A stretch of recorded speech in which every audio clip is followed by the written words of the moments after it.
पूर्व रूप के बारे में ये बता रहे। ऊपर हमने निदान के बारे में देखा, जो पंच निदान है इसमें से निदान हमने देख लिया। पूर्व रूप क्या है, आठवां शब्द है, इसका अर्थ बोलता है, इसका अर्थ बनता है पूर्व रूपम। आप सूत्र को देखिए नीचे अपने बुक में, या नहीं तो एप्लीकेशन को देखिए।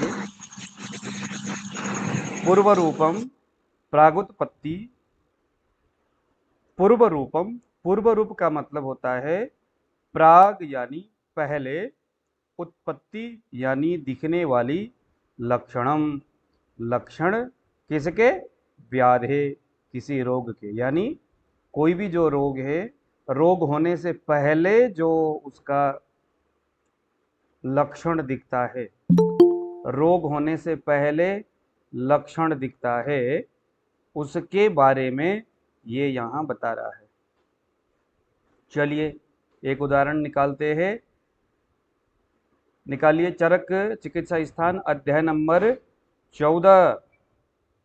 ये अर्श के बारे में यहाँ बता रहा है। निकालिए जरा, वहीं से निकालिए।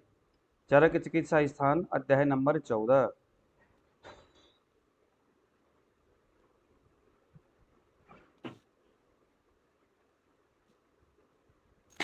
सूत्र कौन सा है गुरुजी? सूत्र क्रमांक क्या है? सूत्र क्रमांक है आपका 21 और 22।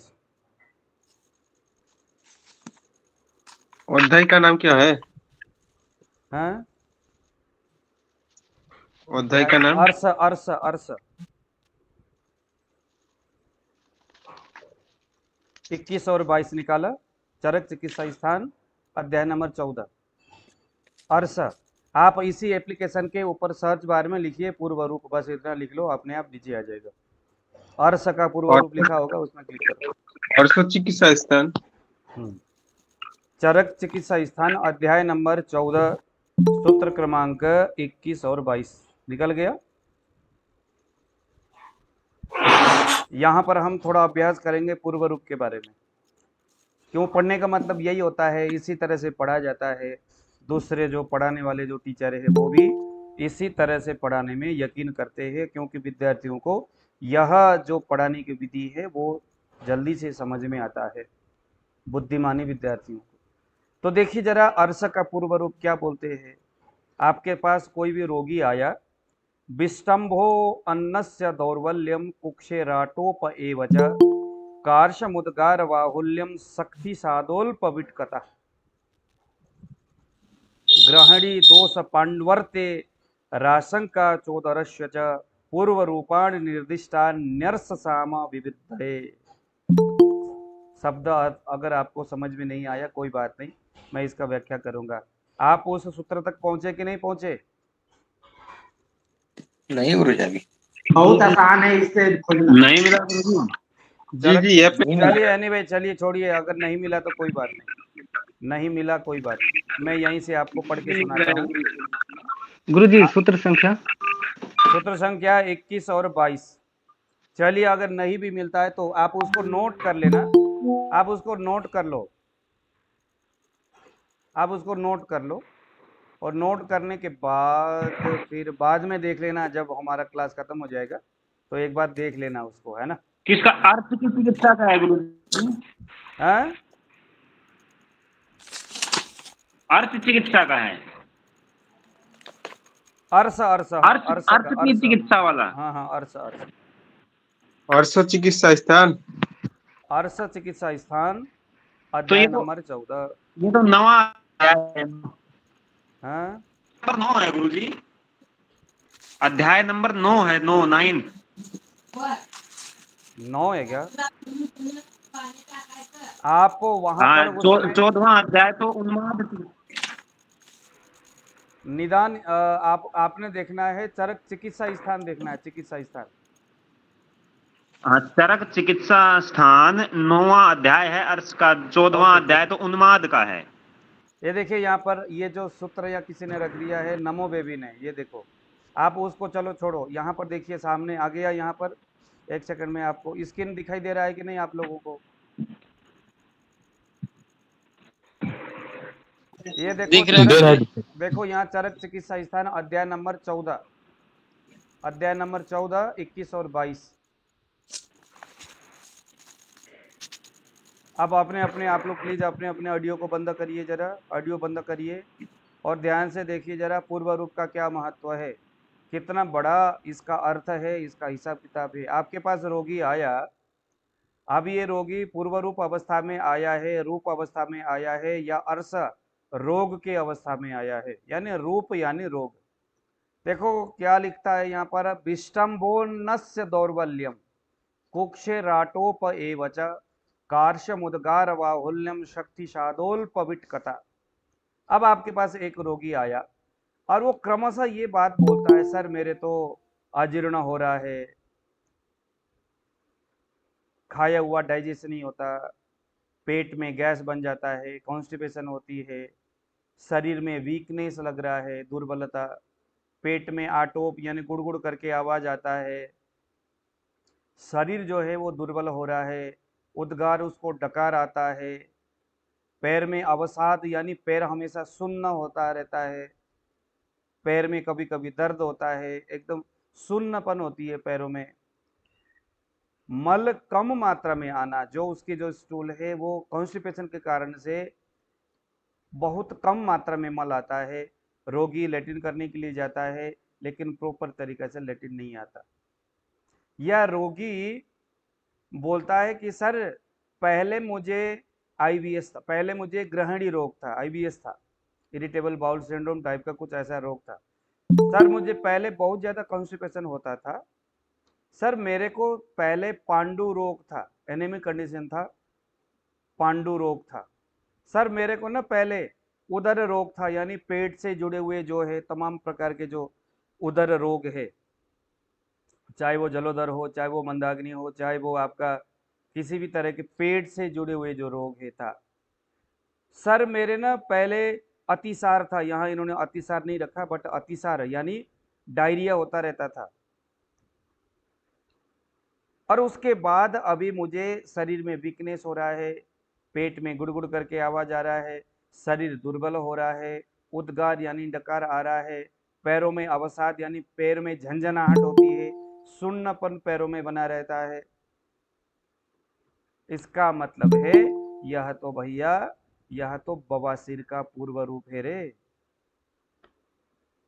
क्या है, उसको कहना होगा, या अगर नहीं भी कहे तो दिमाग में रखना होगा कि महाराज बहुत जल्द काम होने वाला है, बवासीर से आप पीड़ित होने वाले हो।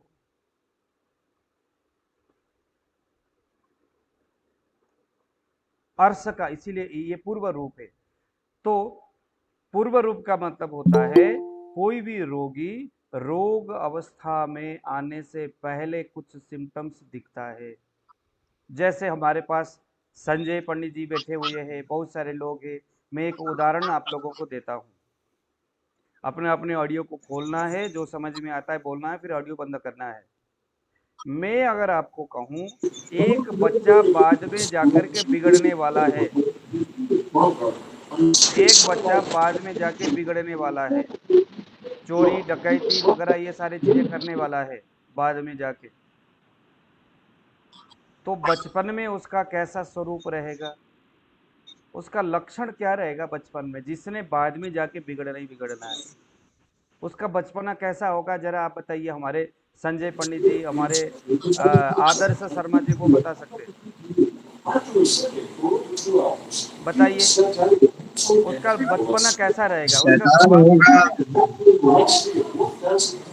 होगा दूसरों के ऊपर जो है सत्ता करेगा और बदमाशी करेगा। हाँ, ऐसा कुछ होगा कि नहीं होगा। तो बच्चे, एक हम कहते हैं ना कि होनहार बीरवन के होत चिकने पात, सुने होंगे आप लोगों ने। जो होनहार बीरवा जिसने बाद में जाके बहुत बड़ा बनना है, विकसित वृक्ष होना है, कहते बचपन में उस वृक्ष के पत्ते बहुत चिकने होते, बड़े कोमल होते, बहुत दिखने में अच्छा होता है।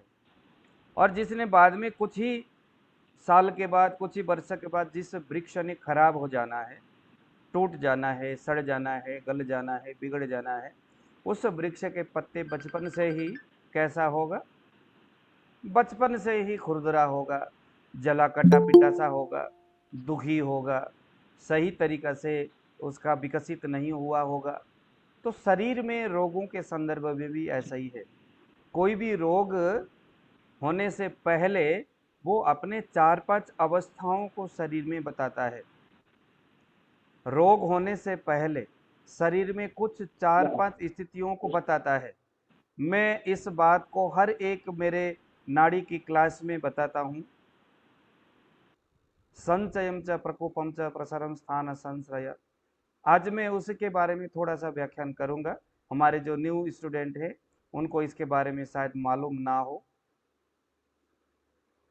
इसे आप लोग जरा नोट कर लीजिएगा। ये इसको अगर आपको याद हो गया तो पूर्व रूप आप बेहतर समझ पाओगे आप कि पूर्व रूप क्या है। पूर्व रूप के बारे में पूरा जो जानकारी है वो आपको मिल जाएगा। लिखिए जरा, ये देखिए मैंने आपको स्क्रीन शेयर किया हुआ है। संचयम च प्रकोपम च प्रसरम स्थान संश्रय व्यक्ति भेदम च यो वेत्ति दोषाणाम स भवेद विषक। नोट करिए जरा प्लीज इसको आप लोग। आज हम इसी सूत्र के ऊपर बहुत बढ़िया पढ़ेंगे। व्यक्ति भेदम च यो वेत्ति दोषाणाम स भवेद विषक। स यानी वही, विषक भवेत वैद्य हो सकता है या कहने लायक है, बनने लायक है। स विषक भवेत वही वैद्य हो सकता है। यो वेत्ति, यो यानी जो, दोषाणम वेत्ति दोषों को जानता है। किस प्रकार के दोष? रोगी आपके पास किस अवस्था में आया है? संचित अवस्था में आया है, प्रकोप अवस्था में आया है, प्रसर अवस्था में आया है, स्थान संश्रय अवस्था में आया है, व्यक्त अवस्था में आया है, भेद अवस्था में आया है। अभी ये जो हमने जो बात किया पूर्व रूप, ये किस अवस्था का है?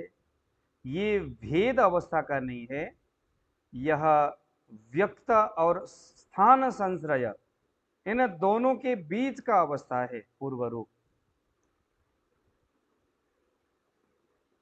पूर्व रूप का जो अभी हमने लक्षण देखा, अभी हम और रोगों को भी देखेंगे। ये हमारा जो 5 जो निदान की सूत्र है, इसको अगर हमने ध्यान से समझ लिया तो फिर हमारा निदान स्थान पूरा एकदम माखन की तरह आगे जाएगा। इसके लिए मुझे लगता है कि यह सूत्र जानना आपके लिए जरूरी है। सबसे पहला हमारा शब्द है संचयम। व्यक्ति किस अवस्था में आया है?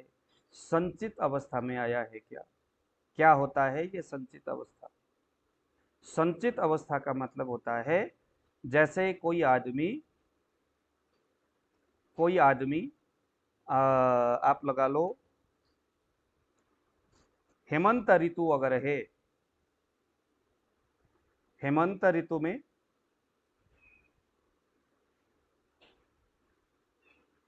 जो मधुर रस है, हेमंत ऋतु में मधुर रस संचित अवस्था में होता है।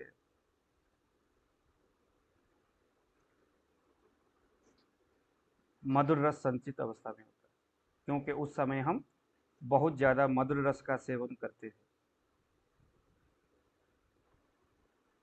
लेकिन हेमंत ऋतु में जो पित्त है, जो पित्त कारक जो पदार्थ है, जैसे लवण रस है, ये सारे विकृत अवस्था में होते हैं। वो समन हो जाता है, अलग बात है हेमंत ऋतु में, लेकिन वैसी स्थिति तो है।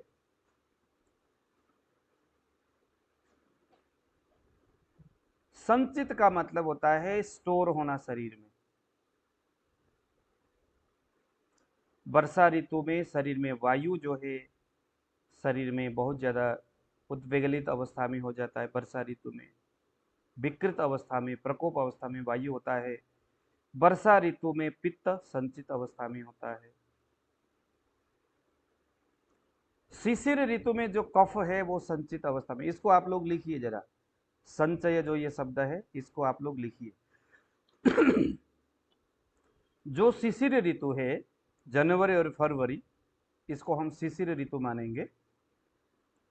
शिशिर ऋतु में कफ जो है संचित अवस्था में होता है।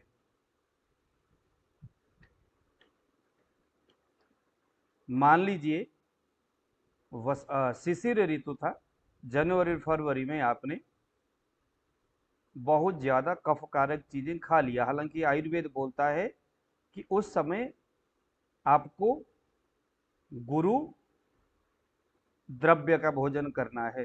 हेमंत और शिशिर ऋतु में गुरु अन्न का सेवन करना है, आयुर्वेद बोलता है। इसीलिए हम करते हैं गुरु अन्न का। कितने भी प्रकार के भारी से भारी जो भोजन है, आप सर्दी नवंबर से लेकर फरवरी के बीच में कर सकते हैं। सभी प्रकार के गरिष्ठ भोजन हमें सर्दी के ही मौसम में करना है। जितने भी प्रकार के जो लघु आहार है, उसे हम गर्मी और बरसात के मौसम में हमें करना है। लघु आहार गर्मियों में करना है और गुरु आहार सर्दियों में करना है। ये हमारा क्रम है। लेकिन हमें इस ऋतु के क्रम हम भूल जाते हैं, गड़बड़ हो जाता है वहाँ, क्योंकि अभी आप लोग आयुर्वेद के विद्यार्थी हैं, तो इस बात को ध्यान रखना है। शिशिर ऋतु में आपने बहुत ज्यादा दूध पिया, चूंकि आयुर्वेद बोलता है। आपने अश्वगंधा खाया, आयुर्वेद बोलता ही है। आपने और भी बहुत सारे ऐसे गुरु और गरिष्ठ भोजन आपने उसका सेवन किया, लेकिन ये सेवन करने से कफ का संचय होता है। लेकिन भोजन तो किया, संचय तो हो रहा है। संचय होना यानी स्टोर होना, कफ स्टोर तो हो रहा है, शरीर में कफ निर्माण तो हो रहा है। लेकिन आपने सर्दी के मौसम में उचित व्यायाम नहीं किया। उचित व्यायाम नहीं किया आपने। सर्दी के मौसम में व्यायाम करना चाहिए, क्योंकि व्यायाम से शरीर के शारीर बल, अग्नि बल बढ़ता है। व्यायाम के विषय में भी समझ लो, गर्मी के मौसम में थोड़ा व्यायाम करना है, बिल्कुल ना के बराबर, हल्का करना है। और सर्दी के मौसम में कुछ ज्यादा करना है। व्यायाम कितना करना है? जितने से आपके माथे में पसीना निकल जाए, बस उतना भर हमें व्यायाम करना है, उससे ज्यादा नहीं करना। तो सामान्य जो हम योग करते, योगासन, सूर्य नमस्कार वगैरह, इस तरह के व्यायाम, या अगर आप जिम में भी जाते हो तो ये ध्यान रखना है कि आपके शरीर में कितना बल है।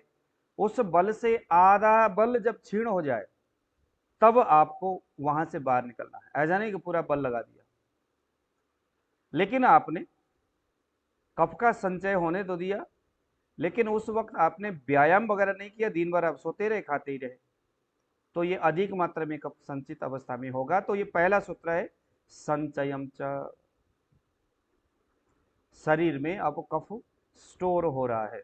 अब मान लो आपका शरीर में अग्नि कमजोर है, कफ प्रधान आपका शरीर है, कफ प्रकृति है, कफज कोई रोग है, तब फिर यहां गड़बड़ हो जाएगी। संचित अवस्था का जो कफ है आपको परेशानी में डाल सकता है। दूसरा ऋतु आता है चैत्र और वैशाख, जो वसंत ऋतु है। कषाय रस प्रधान वायु और पृथ्वी उस समय निकलता है। मैं हमेशा पढ़ाता ही रहता हूं इस सूत्र के बारे में। यहां पर जो पहले शिशिर ऋतु में जनवरी फरवरी में जो कफ संचित हुआ था, वसंत ऋतु में चैत्र और वैशाख में यह कफ क्या होगा? अब थोड़ा सा वसंत ऋतु में, चैत्र वैशाख में आने वाली जो तीखी जो सूर्य की किरणें हैं, वो आपके शरीर के अंदर का उस कफ को अब पिघलाना शुरू करेगा। तो इसको हम कहेंगे प्रकोप। तो हो गया ना, संचयम च प्रकोपम च, प्रकोप अवस्था हो गया। वो शरीर में क्या हो गया? प्रकोप हो गया। प्रकोप होना बहुत बुरी बात है। इसीलिए आयुर्वेद बोलता है कि अगर आपने हेमंत ऋतु में, शिशिर ऋतु में अच्छा गरिष्ठ भोजन खाया है, संचित हुआ है, प्राकृतिक रूप से अच्छी बातें होने दो।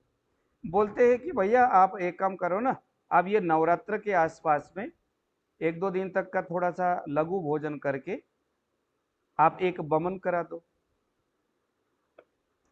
एक अच्छा सा बमन अगर आप कर दोगे तो संचित हुआ जो कफ है बाहर निकल जाएगा। शरीर में रहेगा ही नहीं, हमें शरीर में उसको रहने नहीं देना। लेकिन आपने किया नहीं, और बड़ी गड़बड़ी ये हुई, नवरात्र के बीच में आप और ज़्यादा गरिष्ठ भोजन खाना शुरू किया, और ज़्यादा कफकारक चीज़ें आपने खाना शुरू किया। जो झाड़ू पोछा लगाने वाली जो था चैत्र और वैशाख, उसमें आपने तो विचित्र ही कर दिया, कफकारक चीजें और खाया, और ज्यादा प्रकोप हो गया। अब हुई गड़बड़। ये हुई प्रकृति के विपरीत काम, ऋतु विपरीत, काल विपरीत, अग्नि विपरीत। शोधन होना चाहिए था, वहां आपने उल्टा काम कर दिया। अब ये प्रकोप अवस्था में चला गया। प्रकोप का मतलब है जो आपके कोष्ठ में, सबसे पहले शरीर में जो, जैसे हमने कहा हेमंत और शिशिर ऋतु में जो कफ संचित हुआ था, तो कफ संचित कहाँ होता है? कफ के अपने अपने स्थान में। जो हमारे जो नाड़ी के स्टूडेंट है उनको मालूम है कफ का स्थान कहाँ कहाँ है। वो जहां भी कफ के स्थान है उसी जगह में वो स्टोर होता है। लेकिन अगर आप चैत्र वैशाख के महीने में कफकारक चीजें खाओगे, शोधन नहीं करोगे, वमन नहीं करोगे, तो जो स्टोर हुआ जो कफ है और ज्यादा बढ़ेगा, और क्या होगा? उस कोष्ठ से शाखा में हमारे पूरे नस नाड़ियों में ऊपर की ओर आना शुरू हो जाएगा, प्रकोप हो जाएगा। बेसिकली प्रकोप का मतलब कोष्ठ में जो दोष है वो बढ़ना शुरू हो जाएगा, एकदम बढ़ेगा बढ़ेगा। इसको हम बोलेंगे प्रकोप।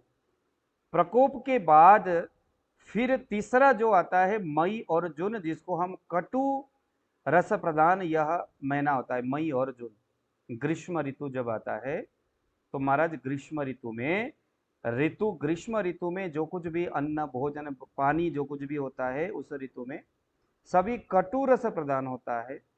कड़ाके का गर्मी कटु रस वाला है, तो ये आपके शरीर के प्रकोप अवस्था के उस कफ को क्या कर देगा? जला देगा।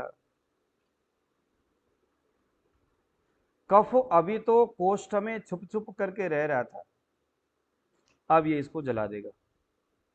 इसको कहेगा भाग यहां से, हट जा। आप तो हेल्प नहीं कर रहे, आपने तो वमन के माध्यम से बाहर नहीं निकाला। अब उसको जैसे ही ग्रीष्म ऋतु का कटुरस, वायु और अग्नि प्रदान जो कटुरस है, वो जब आएगा तो दे मारेगा थप्पड़, कहेगा हट जा यहाँ से कोष्ठ से। तो वो कोष्ठ से उठ करके बेचारा शाखा की ओर चल जाएगा, चिपक के बैठ जाएगा, कहेगा महाराज हमें बख्शो। जब वो कटुरस उसको थप्पड़ मारेगा तो वहां से विदग्ध चाम्ल में वचा, ये एक शब्द चरक ने यहाँ पर बताया है आयुर्वेद ने, सुश्रुत आदि ग्रंथों में। इसका मतलब होता है कटुरस में जो जलाने की प्रक्रिया है, जो गुण है, वो उस प्रकोप अवस्था के कफ को जला देगा, और जलने से खट्टा या नमकीन रस वाला ये हो जाएगा।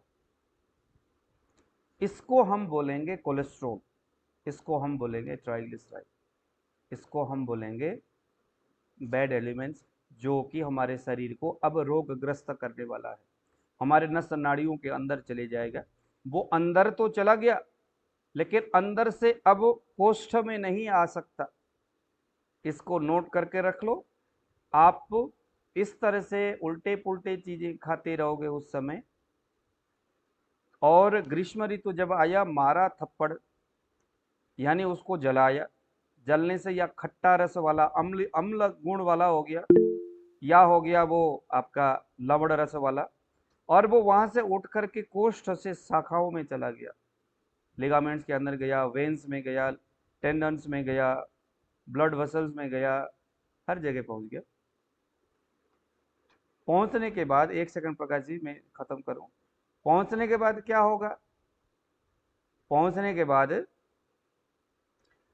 उन नस नाड़ियों के अंदर प्रवेश करेगा, उसका कोई प्राकृत स्वरूप नहीं है, विकृत अवस्था में है।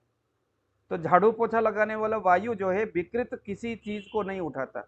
ये दुनिया का ऐसा प्रवृत्ति, ऐसा नियम है कि माँ भी अगर साफ सुथरा स्मार्ट बच्ची है, जैसे उसकी एक बेटी है, हर माँ जो है अपने बेटी को गले से तो लगाती है, लेकिन अगर बेटी गंदगी से रोल करके आ गई है, अपने शरीर में पूरा गंदगी लगाया है, तो माँ भी उस बच्ची को गले से लगाने से थोड़ी कतराती, कहती है कि चलो पहले सफाई करके आओ, ना धो के आओ। बाप ऐसे बच्चे को गले ही नहीं लगाता, कहेगा सफाई करके आओ। प्रकृति का नियम है, जो प्राकृत है उसी को हर कोई गले लगाता है, जो विकृत है उसको कोई नहीं लगाता। विकृत अवस्था की लड़की कोई लड़का शादी करेगा क्या? कोई कृपा बस कर दे अलग बात है, अदरवाइज प्यार से या उस तरह से तो कोई करेगा नहीं दुनिया में। ऐसा ही शरीर के अंदर की जो हमारी दोषों की जो एक्टिविटीज है उसकी भी यही व्यवस्था है। थप्पड़ मारा, जला दिया, अम्ल और लवण रस प्रदान हो गया और वो कोष्ठ से अपने स्थान से उठ करके भाग गया शाखाओं में। शाखाओं में यानी आपके उंगलियों में, जॉइंट में चला गया, कहीं कहीं चला गया। अब यहाँ रह करके रूमेटॉइड अर्थराइटिस, ऑस्टियोआर्थराइटिस, गठिया दे रहा है, कुछ और दे रहा है, अतिसार लूज मोशन कर रहा है, बवासीर कर रहा है, तमाम तरह के रोग उसी तरह से होता है। स्किन डिजीज हो रहा है, कुष्ठ हो रहा है, प्रमेय हो रहा है, इसी वजह से हो रहा है। यही होने का कारण, रीजन यही है। जो चला गया कोष्ठ से शाखा में, अब उसको खींच करके ले आने वाला कोई नहीं है। प्राकृत अवस्था में तो वायु ले आ रहा था, ब्यान वायु ले आ रहा था, प्राण वायु ही लेकर के जा रहा है। जैसे हम कहते हैं कि भाई हीमोग्लोबिन है तो उसको उठा करके ले जाने वाला प्राण वायु ही है। लेकिन यहाँ अगर डेड हो जाए, खराब हो जाए, विकृत हो जाए, प्राकृत ना हो, तब फिर गड़बड़ है, होगा ही नहीं, वो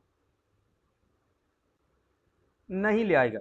तो वहीं पड़े पड़े, अब चरक में ना एक जगह सूत्र आता है, बहुत स्मार्ट वो शब्द लिखा हुआ है, शायद 30वें अध्याय में सूत्र स्थान के, वहां लिखा, आई थिंक 19वें अध्याय में लिखा हुआ है, हम शायद उसको पढ़ते भी आ चुके हैं। बहुत स्मार्ट लिखा हुआ है कि वो जो चला गया ना उधर शाखा में, अब वो बेचारा दुखी हो गया, कोई उसको झाड़ू पोछा करने वाला है ही नहीं, कोष्ठ में दोबारा लेके आने वाला कोई है नहीं, बैठा रहेगा और उस समय का प्रतीक्षा करेगा कि कब मेरे समान गुण वाला कोई दूसरा चीज आए, वो मुझे टच करे या मुझे लेके जाए या वो मेरे प्रोग्रेस करे, मेरे को बढ़ाए। और ऊपर से आपने क्या कर दिया, कोई ऐसी चीजें खाया, कोई ऐसी चीजें किया, या आप स्ट्रेस में रह गए, तनाव में रहे, इससे अग्नि और मंदा हो गया।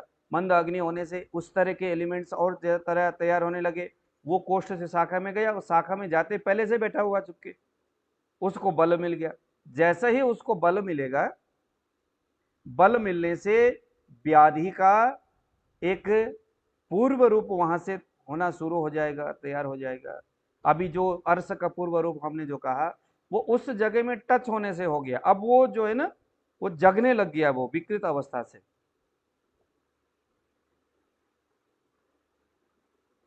जग गया वो।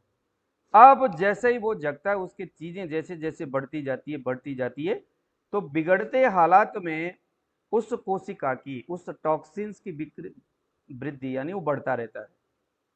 और जिस जगह में रह करके बढ़ता है, उस जगह को परेशान करता है। चाहे वो आंख में रहे तो आंख को खराब कर देगा, कान में रहे तो कान को खराब कर देगा, जीभ में रहे तो जीभ को खराब कर देगा, किडनी में रहे तो किडनी, लीवर में रहे तो लीवर, स्प्लीन में रहे तो स्प्लीन। इसीलिए जो दोष है उसका संतान परंपरा यहां से तैयार होता है।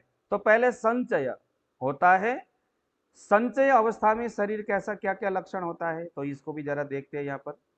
अगर संचित अवस्था में रोगी आया होगा आपके पास, और वो जो संचित, आप लोगों को समझ में आ रहा है मैं जो क्या कुछ बोल रहा हूँ अभी यहाँ पर? कहीं ऐसा ना हो कि मैं बस बोलता ही जा रहा हूँ, आप लोगों को समझ में नहीं आ रहा हो। आ रहा है गुरुजी। आ रहा है ना? सबको आ रहा है ना? सभी को आ रहा है मैं जो क्या बोल रहा हूँ? अब मान लीजिए संचित अवस्था में आपने बहुत ज्यादा, मान लीजिए आप बहुत ज्यादा रात्रि जागरण कर रहे हो, रात भर जगने से वायु संचित अवस्था में चला जाता है, वायु बढ़ता है। बढ़ने का मतलब क्या है? वायु संचित होता है। अगर वायु संचित हो रहा है, वायु संचित होने वाला अगर वायु है, तो उसका सिम्टम्स है, उसके कोष्ठ उसका जो कोष्ठ है जहां वो स्टोर हो रहा है, जिस जगह में, वहां कुछ भारीपन लगेगा, और जिस जगह में स्टोर हो रहा है, संचित हो रहा है, उसमें कुछ स्टिफनेस मालूम होगा।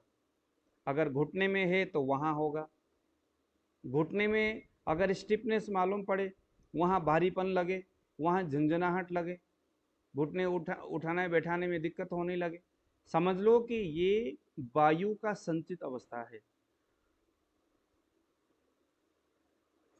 अगर पित्त है, संचित अवस्था में पित्त है, यानी कोई पित्त कारक चीजें आपने सेवन किया, या ग्रीष्म ऋतु में जो चीजें नहीं खाना चाहिए था उसका अधिक सेवन किया,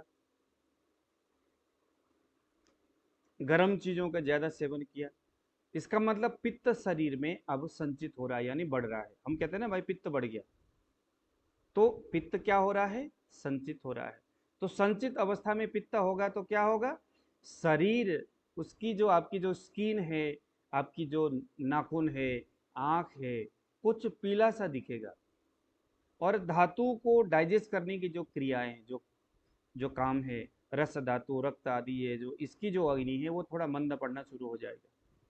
आप अपनी स्किन को देख करके, आपके शरीर के जो स्किन है, नाखून है, आंख है, यहाँ कुछ येलोइश आपको जो दिखेगा, समझ लो कि पित्त संचित अवस्था में है। अगर कफ होगा तो शरीर में हैवीनेस बढ़ेगा, शरीर बहुत ज़्यादा लेजीनेस होगा, समझो कि शरीर में कफ बढ़ा है, मगर कोई बड़ी भारी समस्या वाली बात नहीं है, यह जस्ट कफ का संचित अवस्था, पहला अवस्था भैया, कोई बड़ी दिक्कत ही नहीं है। बस 2 दिन का लंघन, 1 दिन का लंघन करा करके छोटा सा बमन करा दो, वायु कफ पित्त है तो एक विरेचन करा दो, वायु है तो कुछ निरोह आदि कोई वस्ती दे दो, सिंपल सी बात है, कोई दिक्कत ही नहीं है, होना ही कुछ नहीं, जो है उसको निकाल दो, उस अवस्था से शरीर बाहर आ जाएगा।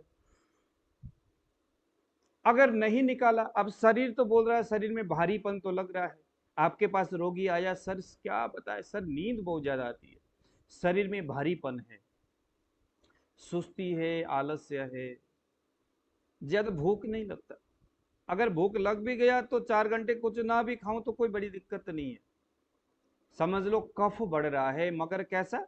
संचित अवस्था में बढ़ रहा है। क्या किया जाए? उसको सामान्य हिंगवाष्टक चूर्ण दे दो, अब यहाँ कुछ भी दे दो, इस तरह के सिम्टम्स में रोगी कहेगा वाह महाराज मजा आ गया, आपने बहुत अच्छा दवाई दिया, हाँ ये रोगी ठीक हो जाते। कुछ भी दे दो, आपने गलत दवाई दिया तो भी उसको सही काम करेगा, गलत का मतलब कफ सामा कुछ भी दिया, चाहे काली मिर्ची दे दो, चाहे पिपली दे दो, चाहे सौंठ दे दो, कफ को एक आप अगर अच्छे योग्य हो तो एक बमन करा दो, बन गई बात। लेकिन अगर ऐसा नहीं किया, ऐसा नहीं किया तो क्या होगा? ऐसा नहीं किया तो प्रकोप अवस्था में शरीर चला जाएगा, वह जो दोष था, जो संचित अवस्था में था, वो प्रकोप अवस्था में चला जाएगा। प्रकोप का मतलब है जो स्टोर जहां हो रहा था, जैसे एक कढ़ाई में दूध डाला तो दूध जैसे मान लो संचित अवस्था है, चूल्हे के ऊपर दूध कढ़ाई रखा है, उसके ऊपर आपने दूध डाला, ये दूध आपका संचित अवस्था हो गया, दूध भर गया है वहां पर। अब उस दूध में थोड़ा उफान आ रहा है उबलते वक्त, लेकिन कढ़ाई से बाहर नहीं निकला, लेकिन उफान मार रहा है, तो ये उफान मारने की स्थिति को हम कहेंगे प्रकोप। कभी भी भंडाफोर हो सकता है, स्थान को छोड़ के बाहर जा सकता है। संचित अवस्था से प्रकोप अवस्था में जब शरीर चला जाता है तो यहां थोड़ा सा कुछ ज्यादा परेशानी रोगी को दिखेगा। क्या दिखेगा? देखो, अगर वायु होगा प्रकोप अवस्था में, इसको आप लोगों को ना नोट करना चाहिए, ये चीजें नोट करना चाहिए, ताकि रोगी जब इनमें से किसी भी कंडीशन में आएगा तो घबराने की कोई बात नहीं, आप समझ लो कि ये तो सामान्य सा है, इसको मैं ठीक कर सकता हूं। रोगी बोलता है सर बाकी तो कुछ नहीं है, बस थोड़ा पेट में या किसी जगह में दर्द हो रही है, सर थोड़ा ना पेट में गुड़गुड़ गुड़गुड़ करके आवाज आता है।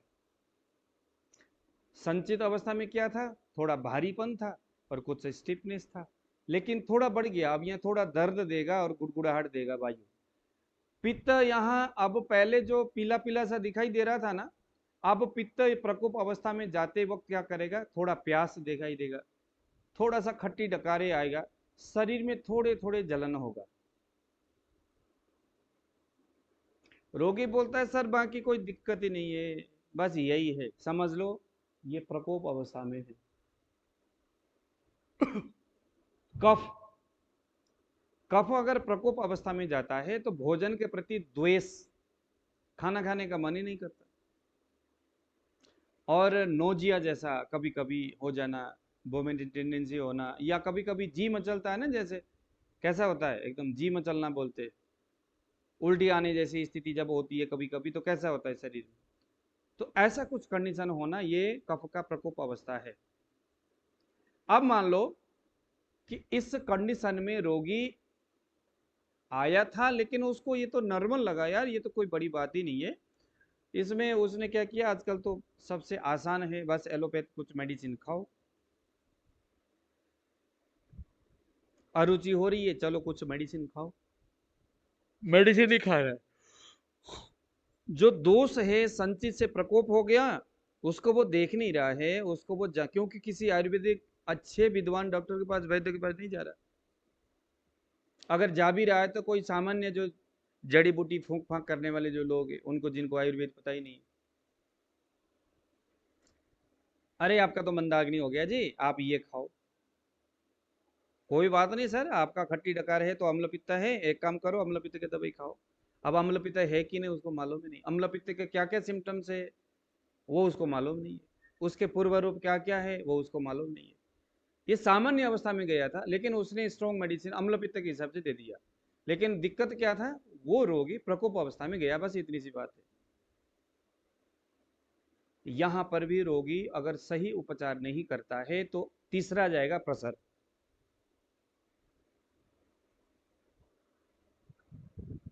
अब ये प्रसर का मतलब है जैसे कढ़ाई में रखा हुआ दूध उफान मार करके कढ़ाई से बाहर की ओर निकल पड़ा,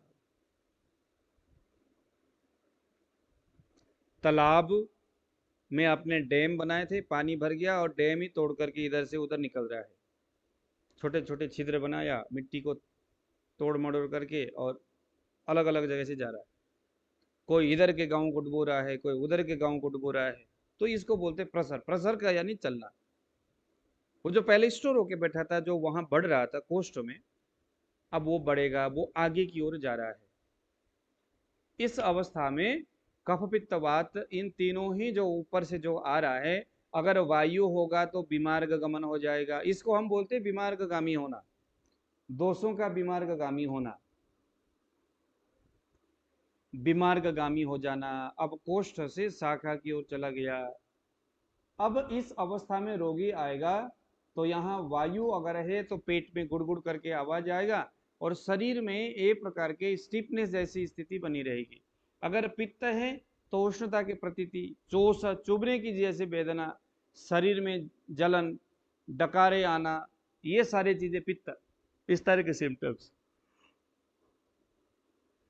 अगर कफ है तो भोजन में अरुचि, भोजन का न पचना, डाइजेस्ट नहीं हो रहा है, शरीर में बहुत ज्यादा लेजीनेस, थकावट, वोमिटिंग टेंडेंसी होना, ये कफ का है। प्रसर अवस्था में ये सारी चीजें आ गई, यानी कि अब वहां उठ करके आपके स्रोतों के अंदर चला गया। अब रोगी को पहले से ज्यादा कठिनाइयों का सामना करना पड़ेगा। अब हाय तौबा मचेगा उसके सामने, कहेगा हे भगवान अब तो क्या करे, अब कहाँ जाए, कैसे जाए, डॉक्टर के पास जाएगा। अगर वो अच्छा आयुर्वेदिक वैद्य होगा तब वो इस स्थिति को हाँ ये तो प्रसर अवस्था में कोष्ठ में दोष चला गया,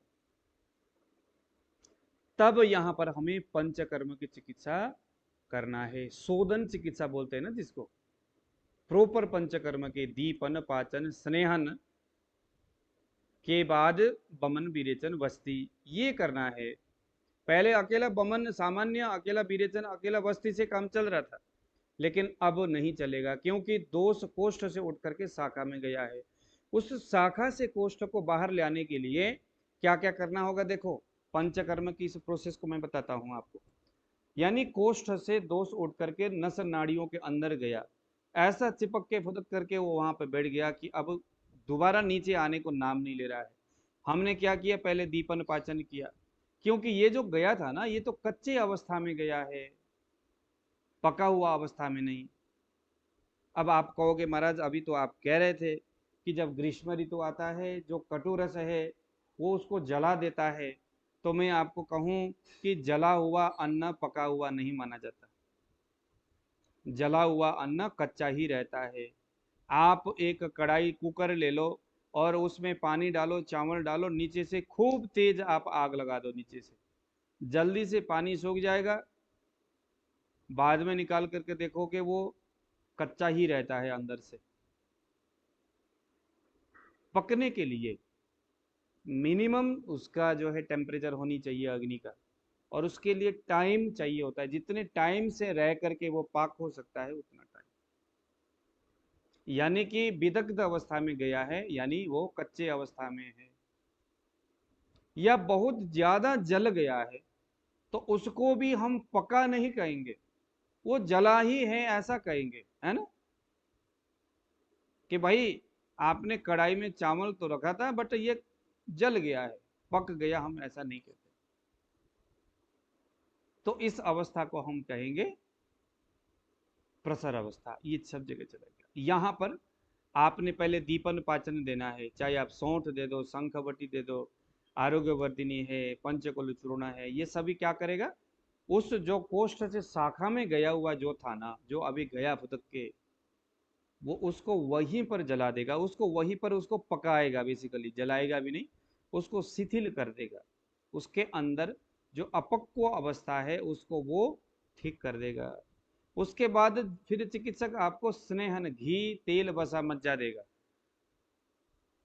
ये क्या करेगा, उस शाखा में जाकर के जो जिस एलिमेंट्स को, जिसको उसने पकाया है, उसको चिकना कर देगा, उसको मूर्छित कर देगा। उसके बाद स्टीम और मसाज उसको एकदम लिक्विड में परिवर्तित कर देगा। मसाज और जब आप स्वेदन अभ्यंग करते हैं वो लिक्विड में परिवर्तित हो जाएगा, कोष्ठ में जो चिपका हुआ था, इसीलिए स्वेदन है ना, स्टीम भी देते, मसाज भी करते, लिक्विड में परिवर्तन होगा। और उसके बाद वो धीरे धीरे फिसल करके, चूना बोलते हैं ना, चू करके, या क्या बोलते हैं इसको आप लोग, शर्मा जी बताइए, टपक करके, धीरे धीरे रिस करके बोल सकते हम, रिसना बोलते हैं ना, ऐसा करके उस नाड़ी से धीरे धीरे अपने कोष्ठ में जहां से ऊपर गया था वहां धीरे धीरे धीरे करके आ जाता है। इसीलिए जब हम पंचकर्म करते हैं तो जिस दिन आपने स्नेहन दिया है, उसको घी, तेल, वसा, मज्जा दिया है, बीच में 1 या 2 दिन का गैप दिया जाता है कि आपने मान लो कि 5 दिन या 3 दिन तक आपने स्नेहन दिया, यानी घी पीने को, खाने को दिया, तो अंदर जाके स्नेहन करेगा। अब आपको 3 अन्न काल, सुबह शाम, दूसरे दिन सुबह, अथवा 4 अन्न काल तक आपको मसाज करना होता है, स्टीम देना, मसाज करना।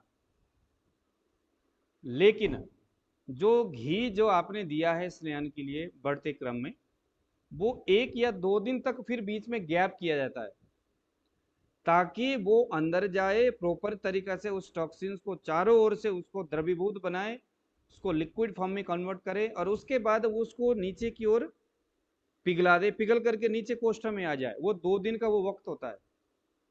लेकिन अब आजकल क्या करते हैं आयुर्वेदिक जो वैद्य है, समय का अभाव है या पैसे का अभाव, जो भी कहूँ, आज दिया दवाई स्नेहन, दूसरे दिन वो बमन या विरेचन करा देते। तो ऐसा नहीं होता है, थोड़ा प्रतीक्षा करना होता है। हमारा मकसद क्या है, जो कोष्ठ से शाखा में गया है उसको शाखा से कोष्ठ में ले आना है, तो आने में तो टाइम लगेगा, जो दूर जगह में पहुंच गया है उसको आने में टाइम लगेगा।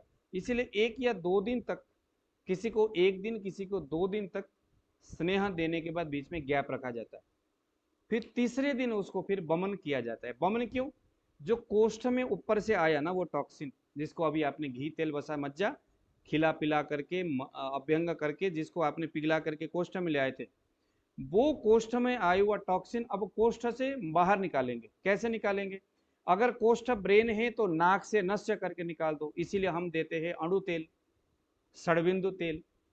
देखो वैद्य कितनी गलती करते हैं। हाँ जी क्या हुआ है ऐसा, अच्छा एक काम करो, आप घी लगा दो नाक में।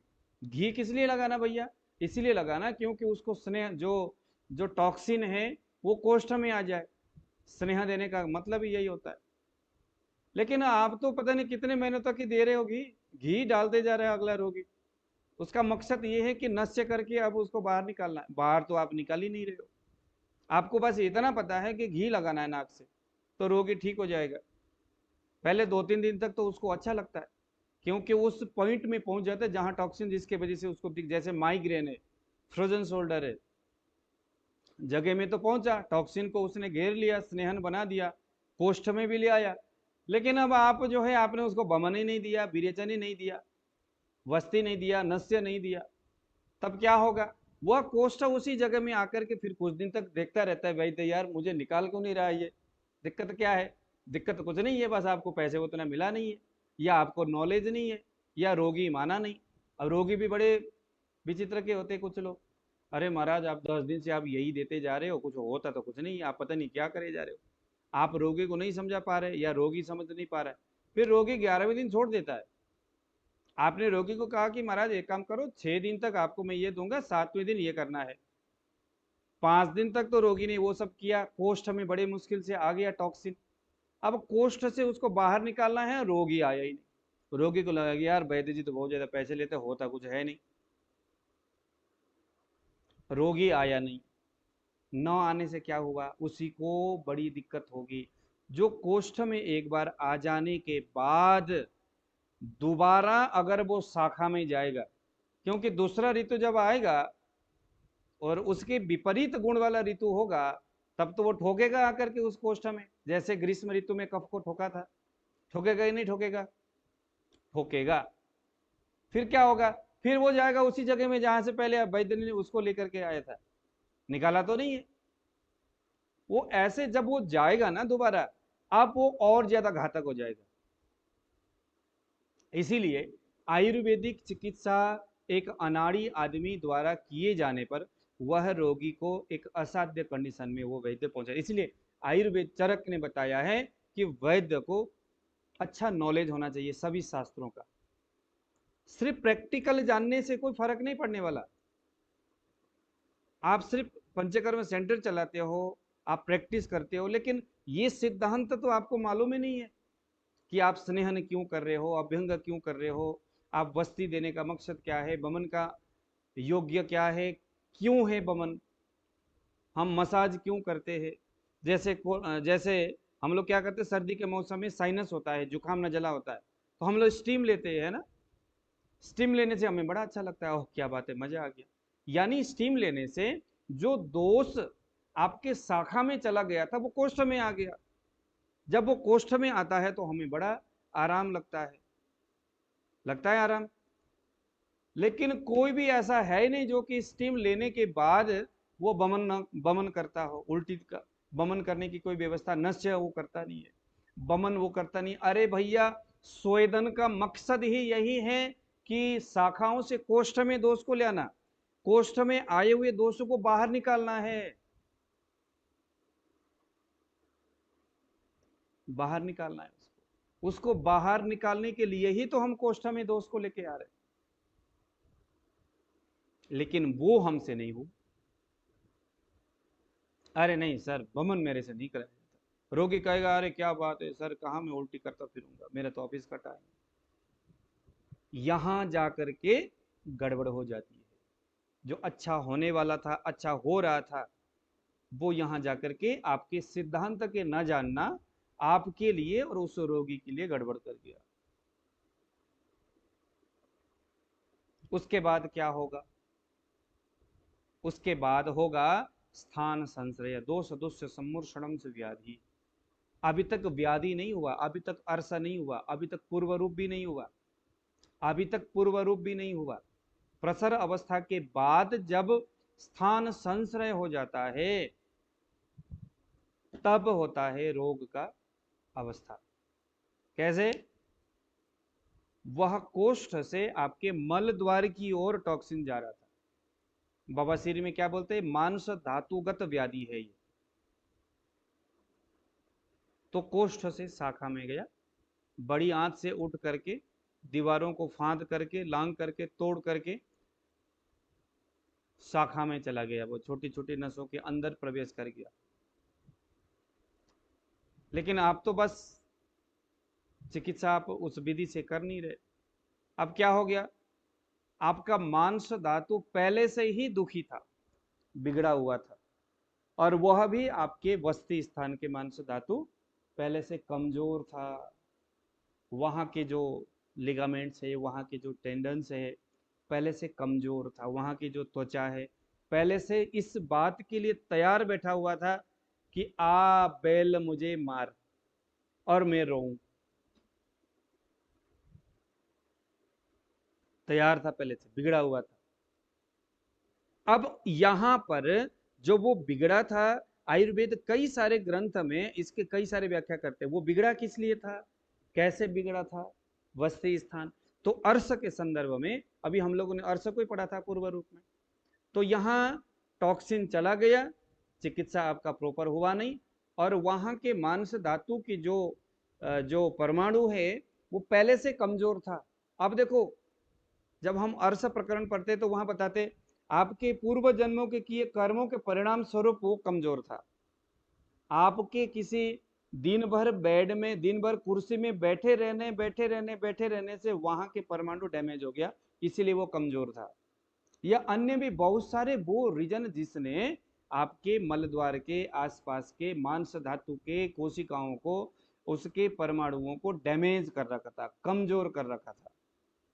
कमजोर स्थान उस कोशिका में जब प्रसर अवस्था में चला गया, वह टॉक्सिन, कफ पित्त वात वर्गीय जो टॉक्सिन जो गया, उसने क्या किया, स्थान दोष जो कफ पित्त वात का जो अभी गया, दूष्य यानी मांस धातु, सम्मूर्षणा का मतलब हो गया दोनों मूर्छित हो जाना। जैसे दूध में पानी को दोनों मिक्स किया, पता ही नहीं कि दूध कौन सा है पानी कौन सा है, दोनों एक समान दिखता है। आटा अभी अलग दिख रहा था, पानी अलग दिख, दोनों को मिक्स किया और अब वो न तो आटा रहा न पानी रहा। अब वो उसको हम बोलते हैं ये पेड़ा रह गया, गुथा हुआ आटा बोलेंगे हम उसको। तो सम्मूर्षणा हो गया। सम्मूर्षणा होने से व्याधि का पूर्व रूप अब यहां तैयार हो गया। कैसे तैयार हो गया, अब यहां पर भी सिम्टम्स दिखेगा। अब यहां पर जैसे हम पहले कफ पित्त वात के बारे में बोल रहे थे ना, कि संचित अवस्था में कफ के, पित्त के, वात के, प्रकोप अवस्था में तीनों का अलग अलग, प्रसर अवस्था में तीनों का अलग अलग। लेकिन जब ये स्थान संचय दोनों जब मिल जाते हैं, दोष और दुष्य यानी वो धातु और दोष जब मिल जाते हैं, बिगड़े बिगड़े दोनों, बिगड़ेल दोनों मिल जाएंगे, तब फिर उस स्थान को ब्लास्ट करेंगे। मैंने अभी मलद्वार में कहा, इसीलिए अब वो बवासीर को तैयार करेगा। लेकिन बवासीर अभी तैयार नहीं हुआ है, अभी मस्से निकले नहीं है, मस्से तो अभी बाद में निकलेंगे। उससे पहले आपको जो मैंने अभी आपको चरक चिकित्सा स्थान अध्याय नंबर 14 के 21-22 जो सूत्र आपको जो मैंने पूर्व रूप गिनाया, विष्टम्भो, अन्नस्य दौर्बल्यम, दुर्बलता होना, विष्टब्ध होना, अन्नस्य विष्टब्ध, अजीर्ण हो जाना, पेट में आटो गुड़गुड़ गुड़गुड़ करके आवाज आना, ये तब होता है जब उसको उस मल द्वार के आसपास का जो मांस धातु का जो परमाणु है, उसमें ये पहले से संचित से क्रमशः बढ़ते हुए प्रसर अवस्था का वो टॉक्सिन जाकर के वहां मिक्स हो जाता है। बहुत ध्यान से समझने वाली बात है। अगर आप लोगों को ये बात समझ में नहीं आया, तो अगर आप आयुर्वेद से प्यार करते हो, वाकई में आप सीखना ही चाहते हो, तो ये बात आपको समझना ही होगा, समझने का प्रयास करना होगा। प्रयास करने से सब कुछ समझ में आता है। देखो, मैं कोई बीएमएस डॉक्टर नहीं हूं, मुझे समझ में भी आता है, मुझे समझाने में भी आता है। ऐसा नहीं कि मैंने कोई स्पेशल कहीं से मैंने कुछ किया हो, पढ़ा हो, लेकिन मैं कोई चीज़ों को मैंने समझ लिया इसको, क्योंकि मैं संस्कृत का विद्यार्थी हूँ, आचार्य हूँ मैं संस्कृत से, तो मैं शब्द को, शब्द से कैसे खेलना है, उसके अर्थ से वो मैं जानता हूँ। इसीलिए मुझे लगता है आपको मैं पढ़ा सकता हूँ, इसीलिए मैं पढ़ाने के लिए आया हूँ। तो समझने के लिए जरूरी ये भी नहीं है कि आप संस्कृत पढ़े हुए हो, ये जरूरी नहीं है। धीरे धीरे अभ्यास स्वरूप, आज नहीं तो कल, कल नहीं तो परसों आपको आएगा। और डेफिनेटली अगर आपको आ गया ये चीजें, बस इसके सूत्र है, कुछ सूत्र अगर आ गया तब तो फिर तो कोई शब्द, कोई चीजें, कोई बातें आपके दिमाग से कभी नहीं जाएगा। वो थोड़ा ही सूत्र है आयुर्वेद के, बस उससे खेलना आपको आना चाहिए, उन सूत्र से, उन बातों से, फिर आयुर्वेद इजी है। अब ये हो गया पूर्वारोप अवस्था में, जिसके ऊपर अभी हमने बात किया। उसके बाद तो कुपितानाम ही दोषाणम शरीरे परिधावताम यत्र संगा खवै गुण्य व्याधिस्तत्रुपजायते। अब यहाँ ये शब्द जो है बड़ा मजबूत है और सबसे महत्वपूर्ण शब्द है।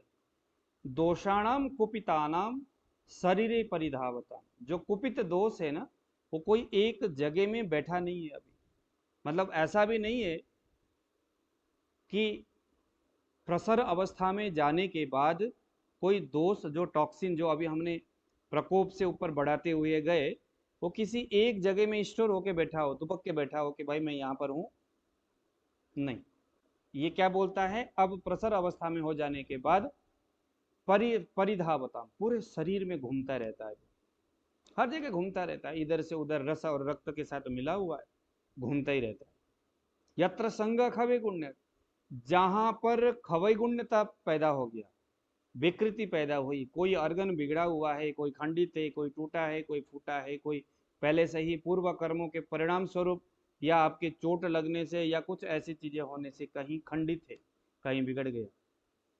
जैसे कोई आदमी है, टॉक्सिन तो घूम ही रहा था और उसके आंख पहले से थोड़ी कमजोर था, बचपन से कमजोर था आंख, जन्म से ही आंख उसका कमजोर था। अब वो टॉक्सिन जो है उस आंख के परमाणुओं के सामने जैसे ही पहुंचेगा, उसको लगता है कि यार ये भी मेरे ही जैसा दुखी है। उस जगह को स्थान संश्रय, संग हो जाएगा, वो दोनों मिलेंगे, फिर व्याधि तत्र उपजायते, वहीं पर व्याधि तैयार हो जाएगा। यहां पर व्याधि का पूर्व रूप तैयार होगा, पूर्व रूप तैयार होगा। जैसे अभी मैंने आपको बवासीर के बारे में बताया।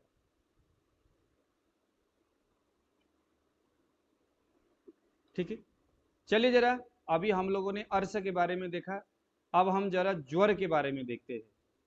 ज्वर प्रकरण निकालिए जरा, आप लोग अपने अपने कैमरे को खोलिए। चरक चिकित्सा स्थान अध्याय नंबर 3, सूत्र क्रमांक 29 खोलिए जरा। आप लोग अपने कैमरे को खोलिए, कैमरे को खोलिए। अब मुझे नहीं ना मालूम आप लोग किस उसमें हो, आप लोग सोए हो, सुन रहे हो। कैमरे को खोलिए। शर्मा जी तो हमेशा खोलते हैं, बहुत अच्छा लगता है। ये हो गया आपका ज्वर, ज्वर का पूर्व रूप देखते हैं जरा, ज्वर का पूर्व रूप। सूत्र क्रमांक है आपका 28 और 29, निकालिए जरा। इसी एप्लीकेशन से आप निकाल सकते हैं। पूर्व रूप निकालिए, लिखिए, ऊपर सर्च करिए, नीचे ज्वर के पूर्व रूप लिखा आएगा, उसमें आप क्लिक करिए। 28 और 29 वाला चरक चिकित्सा अध्याय नंबर 3, 28 और 29। अपने अपने ऑडियो को जिसको मिला है वो ऑडियो को खोलिए। और बेबी, नमो बेबी जी, आप जरा अपने ये करिए, जरा स्क्रीन शेयर करिए। ये आलस्य ने नयने, हाँ, आलस्य नयने स्रा से। मेगा जी, मेगा जी आपके पास बुक है कि नहीं? मेगा जी के पास? नहीं सर, बुक नहीं है। अरे ऐप मेरे नहीं पास पर। हाँ, एप्लीकेशन तो है ना आपके पास? हाँ, बस एप्लीकेशन बहुत है, एप्लीकेशन। मेगा जी निकाल दिया आपने ये आलस्य वाला? गुरुजी मेरे पास नेट नहीं है, मैं शायद नहीं कर सकता। ओके, ठीक है। मेरे को समझ नहीं आ रहा है कैसे देखना है। अच्छा, मैं अभी मैं आपको मैं दिखाता हूँ। अभी मैं आप लोगों को ना, मैं एक सेकंड, आप लोग जरा आपने एप्लीकेशन डाउनलोड कर लिया? मेरा हाँ जी हाँ एप्लीकेशन डाउनलोड, जी, कर उसमें लिया। चरक चिकित्सा पे जाइए। देखिए, मैंने यहाँ पर ये खोल दिया, ये ऐसा खुल गया आप लोगों का। ये आप लोग देख रहे हैं यहाँ पर। अब आपने करना क्या है वो मैं आपको बता रहा हूँ। यहाँ पर ये हो गया, ऊपर सर्च बार है, यहाँ पर आपने जाना है। सर्च बार में जाकर के आपने लिखना है पूर्व रूप लिख लो बस। पूर्व रूप लिखा ऊपर, लिख करके आप सर्च कर दो। आप भी देखना यहाँ दंड ना करके क्या कुछ आएगा। बस कुछ नहीं करना, पूर्व रूप लिखना है। अभी इससे भी खतरनाक मेरा वेबसाइट आ रहा है, अब आप टेंशन मत लो। ये पूर्व रूप आ गया, देखो आया कि नहीं आया। आपने क्या लिखा, पूर्व रूप लिखा। अब हमें कौन सा पूर्व रूप देखना है, जोर देखना है। यहाँ जोर देखिए जरा, आ गया सूत्र। कुछ नहीं करना, बस एक झटके में सारा मामला आ जाए, समझने वाली बात। आप देखिए पूर्व रूप यहाँ क्या बोलता है, ये बुखार का पूर्व रूप है। अब आपके पास रोगी आया, इस लक्षण को सुनते ही आपको समझ में आना चाहिए कि हाँ अब इसको बुखार आने वाला है। अब मेगा जी आपको बुखार पहले आया था, अब देखिए जरा ये लक्षण आपको पहले था कि नहीं। आलस्यम नयनेस्रा से द्रिमणम गौरवम क्रमा ज्वलनातपवयंभो भक्ति द्वेषाव निश्चितौ अभिपाकास्य वैरस्य हानिस्स बलवर्णयो शील वैकृतमल्पम च ज्वर लक्षणमग्रजम। इसका मतलब है, देखिए इन्होंने यहाँ पर खोल के लिख दिया है जोर की पूर्व लोप आलस्य। मेघा जी आपको आलस्यपन आ रहा था क्या बुखार आने से पहले? नहीं सर। नहीं था। उस दिन तो आप कह रहे थे सर आलस्यपन आ रहा है, अभी आप नहीं कह रहे, भूल गए लगता है। नहीं, आलस से तो नहीं आ रहा था, आप भूल गए। भोजन का ठीक ना पचना हो रहा था। आलस्यम पहले नंबर में जोर के पूर्व रूप बता रहे हैं यहाँ पर। आलस्यम, शरीर में आलस्यपन आता है। नयने स्रासे, आंखों से आंसू आता है, आंखों से आंसू आता है। जृंभा, जृंभणम यानी उबासी आती रहती है, उबासी आती रहती है। क्लम, गौरवम यानी शरीर में भारीपन है। यहाँ पर इन्होंने क्रम लिख दिया, ये क्रम नहीं है क्लम है ना, कभी कभी टाइपिंग मिस्टेक हो जाता है। यहाँ पर क्लम, क्लम का मतलब होता है शरीर और मन से व्यक्ति बहुत ज्यादा थक जाता है। दिन भर बैठा है, सोया है, लेकिन फिर भी थका थका सा उसको महसूस होता है, ये क्लम है। शब्द का अर्थ भी देखो जरा, क्लम, थका थका सा उसको लगता है, यानी कि बुखार आने से पहले ऐसा कुछ हो रहा है। अब आपके पास रोगी आया ये सारे लक्षण, तो कहो अरे महाराज ये तो बुखार आने वाला है। आग, धूप, वायु, पानी, इनकी कभी इच्छा होता है तो कभी इससे द्वेष होती है। ज्वलन, ताप, वायु, अंबु, इनसे भक्ति यानी कि उससे उसकी इच्छा होती है, या द्वेष यानी सूर्य की किरणें चुभने लग जाता है, पानी जो है बहुत ज्यादा ही ठंडा लगने लग जाता है। कभी कभी क्या होता है, कभी क्या होता है। अभिपाक, जो भी वो खा रहा है वो प्रॉपर डाइजेशन नहीं हो रहा है। आस्य वैरस्य, जीभ में से कोई स्वाद पता नहीं चलता, जीभ में कोई स्वाद ही पता नहीं चलता। मुंह का स्वाद अच्छा नहीं होता, किसी किसी को कड़वा कड़वा लगता है, किसी किसी को कुछ स्वाद ही नहीं लगता, किसी को मीठा मीठा लगता है। जीभ ही पूरा सफेद परत जमा हुआ रहता है, मल जमा होता है जीभ में। हानिस्स बल वर्णयो, बल का, शरीर बल का हानि होता है, शरीर कमजोर रहता है, ऐसा लगता है कि बहुत लेजीनेस टाइप का, कमजोर। और वर्णयो, चेहरा, चेहरे में एकदम उसके रंगत उतरी हुई रहती है, चेहरे दिखने में अच्छा नहीं लगता। शील वैकृतम अल्पम च, स्वभाव में वैकृत, अल्पम वैकृतम च, थोड़ा सा उसके स्वभाव में कुछ चिड़चिड़ापन दिखने लग जाता है। तो समझ लो ज्वरस्य लक्षणम अग्रजम, अग्रजम यानी आगे का लक्षण है, यानी ये बुखार आने से पहले का लक्षण है। अब दूसरा देखते हैं, कास खांसी का देखो जरा। सारे पूर्व रूप है। पूर्व रूपम भवेत् तेषां सुख पूर्ण गलाश्यता कंठे कंडुस भोज्यानाम अवरोधस्य जायते।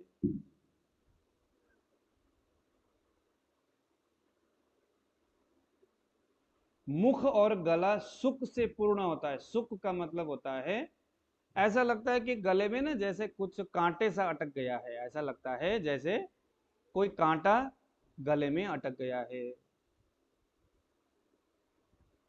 सुक गड़ गया। सुक बोलते हैं उसको, कांटे को। आप लोगों को कभी रियलाइज हुआ ये चीजें कि भाई गले में कुछ अटका हुआ सा लग रहा है करता रहता है रोगी।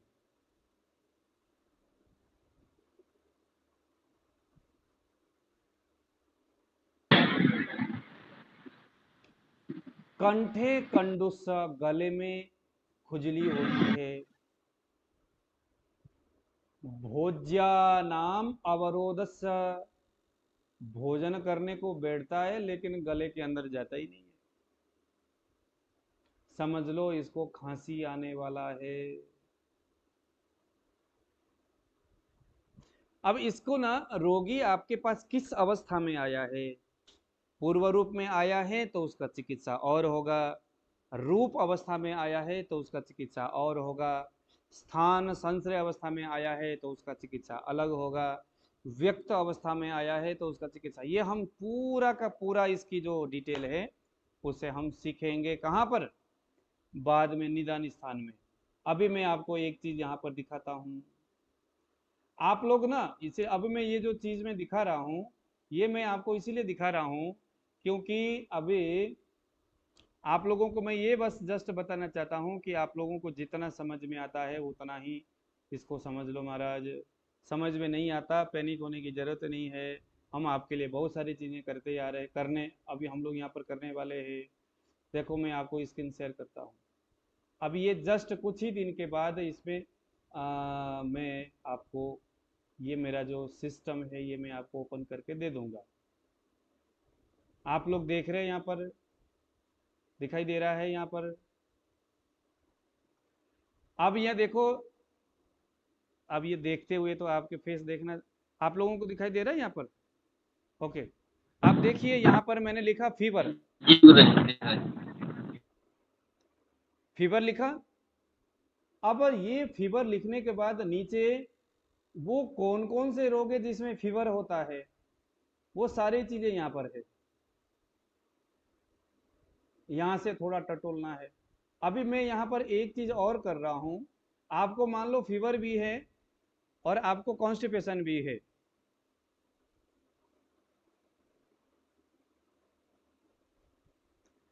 कॉन्स्टिपेशन कॉन्स्टिपेशन भी है तो आपने इसको भी किया, और जितने भी सिम्टम्स रोगी बोलता है सब कुछ यहाँ आप लिखते चले जाओ।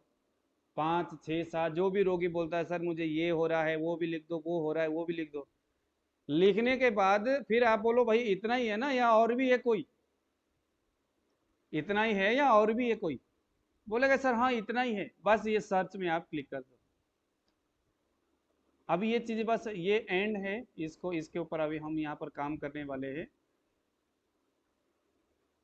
ये अभी चल रहा है इसके ऊपर क्योंकि ये डेटा जो है ना ये बहुत वैसा है। ये एक सेकंड,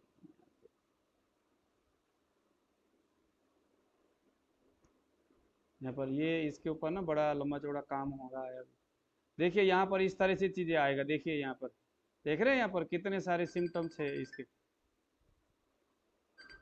अब मान लीजिए कि आपने देखा यहाँ पर इसके तो पाइल्स है, अरे ये जो कॉन्स्टिपेशन है, ये जो मैंने कॉन्स्टिपेशन ऊपर जो लिखा था ये तो सच में पाइल्स है। पाइल्स के 5 सिम्टम्स यहाँ आपको दिखाई दे रहा है। अब ये इसमें पाइल्स में आप क्लिक करोगे, क्लिक करें, देखिए पूर्व रूप यहाँ आ गया पाइल्स का। ये सारे पाइल्स आपको याद थोड़ी करना है कुछ, देखिए सब कुछ आया ना यहाँ पर। भूख बिल्कुल नहीं लगता था, कॉन्स्टिपेशन होता है, कफ अक्सर बनता रहता है, शरीर में जलन प्यास होता था, चक्कर आना होता था, पेट में गुड़गुड़ आवाज, डकार अधिक आना, दमा जैसा स्वाद चढ़ता है, खून की कमी शरीर में, एनीमिक कंडीशन है। तो इसमें से रोगी को कहो भाई क्लिक करते चलो, ये आपका हो गया पूर्व रूप। उसके हेतु में आप क्लिक करो। आपने थोड़ी कुछ याद करना, आप तो हमारे क्लास में तो बस आयुर्वेद सीखने के लिए आए हो, याद करने के लिए नहीं। याद आपको ये करा के ये बाद में जहाँ जो आवश्यकता है वो यहाँ पर करा देगा। जो सारा क्लिक करो। सिम्टम्स है अर्श का, आप सिम्टम्स में क्लिक करो, क्लिक करते हुए जाओ। जो जो भी आप क्लिक करोगे फाइनली ये आपको ट्रीटमेंट बता देगा। ये देखो जरा, ये थोड़ा सा इसमें अभी काम चल रहा है, इसीलिए ये आपके सामने में अभी इसको खोला नहीं है अभी।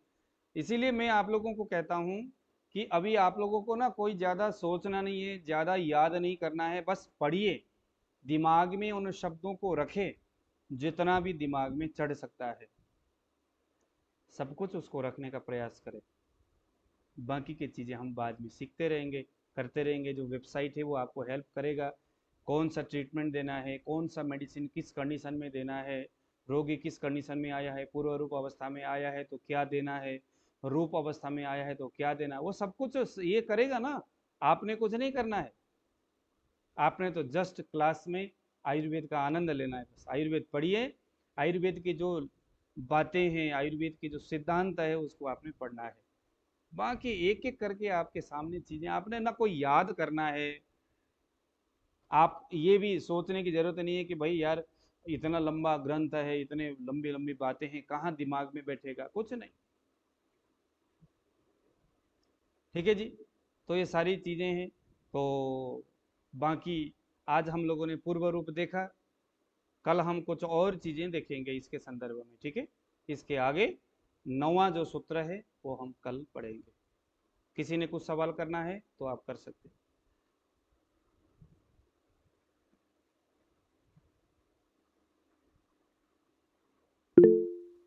दिलीप कुमार जी बोलिए। गुरुजी, ये जो अर्थ के रूप का सूत्र था ना, उसमें विषय लिखा था, उस सूत्र में निकल गया था। हाँ जी, उसका अर्थ क्या है? जो किसका? तो विषयान्तर, जो अर्थ के पूर्व रूप में जो सूत्र था ना, अर्श के पूर्व रूप में सूत्र बोल के दिखाता हूँ गुरुजी। मैं बोल के दिखाता हूँ, 1 मिनट बताता हूँ।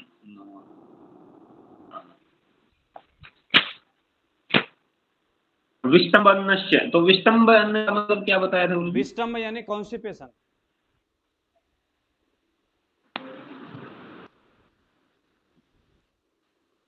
ठीक ठीक, मतलब उसमें जो अन्न है वो मतलब विष्टम्भ मलसूख यानी कॉन्स्टिपेशन है। मतलब ना, विष्टम्भ का ठीक। मतलब होता है हाँ, पेट के अंदर गैस भरा हुआ है, पेट के निचले हिस्सा हल्का सा दर्द करता है और कब्जियत हो रखा है, ये विष्टम्भ है। समझ।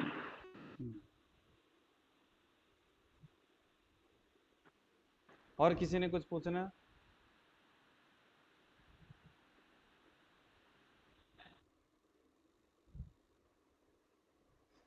ठीक है, नमस्कार, शुभ रात्रि। चलिए सभी लोग अपने अपने एक एक करके